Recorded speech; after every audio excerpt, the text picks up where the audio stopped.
ముందుగా అందరికీ గణతంత్ర దినోత్సవ శుభాకాంక్షలండి. ఈ సంవత్సరం మనకి చాలా స్పెషల్. ఎందుకంటే, మనం వందే మాతరం 150 సంవత్సరాలు పూర్తి చేసుకుంది.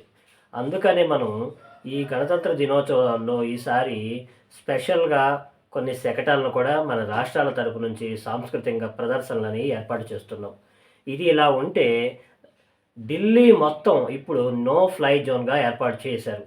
ఎటువంటి డ్రోన్‌లు ఎగరడానికి లేదు. ఒకవేళ ఎటువంటి డ్రోన్‌లు ఎగిరినా యాంటీ డ్రోన్ సిస్టమ్స్ పెట్టి వాటిని పేల్చేయడానికి 30,000 మంది పోలీసులు గస్తీ కాస్తున్నారు.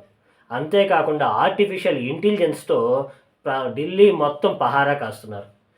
మనం మాస్క్ ఏసుకున్నా సరే మన ముఖ కవళికలను బట్టి మనం ఎవరు అని చెప్పి ఆర్టిఫిషియల్ ఇంటెలిజెన్స్ ఈజీగా ఐడెంటిఫై చేసేస్తుంది.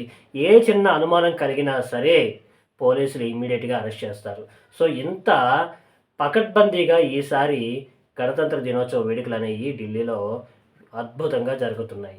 సో, మరి మీరు ఎక్కడి నుంచి ఈ ఢిల్లీలో జరిగేటువంటి వేడుకలు చూడబోతున్నారనేది నాకు కొంచెం కామెంట్స్‌లో చెప్పండి. వచ్చే వీడియోలో కలుద్దాం. Thank you.